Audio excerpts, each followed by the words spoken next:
Hello my dear students. अब हमारे पास में क्वेश्चन नंबर 8.9 है और इस क्वेश्चन में गिवन है the terminology of different part of electromagnetic spectrum is given in the text. हमारे टेक्स्ट बुक में इलेक्ट्रोमैग्नेटिक वेव के स्पेक्ट्रम के बारे में पूरा एक्सप्लेन किया गया है। Radio waves, microwaves, infrared waves, है ना। उसके ऊपर फिर हम रेड कलर की बात करते हैं। विजिबल स्पेक्ट्रम स्टार्ट हो जाता है। विजिबल स्पेक्ट्रम में सबसे लास्ट ऊपर वाला कलर होता है वायलेट कलर, उसके जस्ट ऊपर होता है अल्ट्रा वायलेट।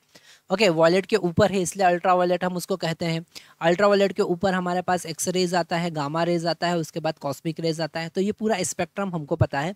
बहुत अच्छे से यहाँ पर टेक्स्ट बुक में उन सारे स्पेक्ट्रम के बारे में हमको बताया है। इनके यूजेस भी बहुत इंपॉर्टेंट है, जो बोर्ड पॉइंट ऑफ व्यू से, जेई पॉइंट ऑफ व्यू से बहुत इंपॉर्टेंस रखते हैं। आगे हम पढ़ते हैं use the formula E is equal to H into nu, है ना। यहाँ पर अगर हम एक फोटोन की बात करें, किसी भी इलेक्ट्रोमैग्नेटिक वेव या लाइट की बात करें, तो वहाँ पर जो उसका फोटोन, उसको पार्टिकल नेचर ऑफ लाइट के अकॉर्डिंग एक सिंगल फोटोन का एनर्जी अगर हम देखते हैं तो एनर्जी होता है H इंटू न्यू। यहाँ पर H प्लैंक कांस्टेंट है और इस H का वैल्यू होता है 6.6 इंटू 10⁻⁻34 और इसका यूनिट होता है जूल सेकंड। जूल सेकंड, तो यहाँ पर इसका यूनिट याद रखना बहुत ज़्यादा जरूरी है। वैल्यू तो याद रखना ही है, 6.6 इंटू 10⁻⁻34 जूल सेकंड। H यहाँ पर प्लैंक कांस्टेंट है और न्यू यहाँ पर फ्रिक्वेंसी है। आगे यहाँ पर उन्होंने कहा है obtain the photon energy in unit of electron volt. This EV का मतलब क्या है? ये एनर्जी का सबसे स्मॉलेस्ट यूनिट है। और अगर हम इलेक्ट्रॉन वोल्ट की बात करें, अगर हम 1 electron volt, that is the smallest energy unit of energy. Okay, so 1 electron volt is equal to 1.6 into 10⁻⁻19 joule होता है। ये आपको याद रखना है। ओके, 1.6 इंटू 10⁻⁻19 जूल होता है। यहाँ पर एक इलेक्ट्रॉन को एक्सेलरेट करने के लिए 1 वोल्ट से जब एक्सेलरेट होता है तो उसका जितना एनर्जी होता है, that is the energy of, that is called 1 electron volt energy. Okay, तो यहाँ पर different part of electromagnetic spectrum, हर एक पार्ट के लिए आपको उसका फोटोन का एनर्जी बताना है। In what way the different scale of the photon energy that you obtain related to the source of electromagnetic radiation.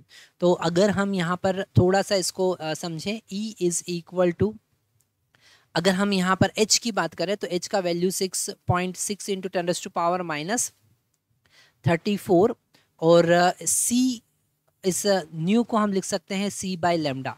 C मतलब कि स्पीड ऑफ लाइट।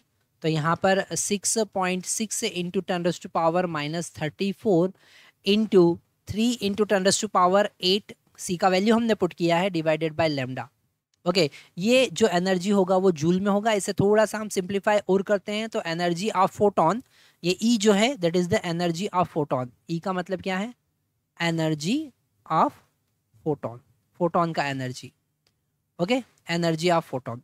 तो यहाँ पर जब मल्टीप्लाई करेंगे तो ये मिलेगा 19.8 इंटू 10⁻⁻, ये हो जाएगा हमारे पास 26 joule divided by lambda.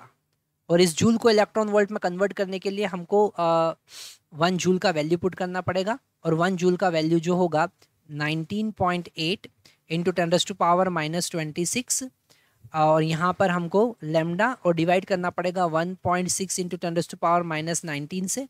Okay, तो ये इलेक्ट्रॉन वोल्ट में कन्वर्ट हो जाएगा। तो यहाँ पर E का वैल्यू अगर हम देखें तो E का वैल्यू हमको मिलेगा 12.375 into 10⁻⁻7, 12.375 divided by lambda into 10⁻⁻7 electron volt. Okay, तो ये हमारे पास में E का वैल्यू पता चला, एनर्जी, फोटोन का एनर्जी का फार्मूला पता चला। अब अलग अलग लेमडा का वैल्यू पुट करके आप यहाँ पर E का वैल्यू निकाल सकते हो, है ना।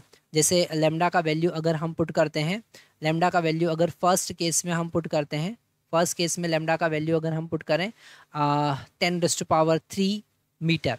Okay, lambda is equal to 10⁻³ metre. Okay, तो यहाँ पर E जो होगा वो होगा 12.375 डिवाइडेड बाय 10⁻³ इंटू 10⁻⁻7। तो यहाँ पर एनर्जी हमको मिलेगा 12.375 इंटू 10⁻⁻10 इलेक्ट्रॉन वोल्ट। ओके, ये एनर्जी हमको मिलेगा।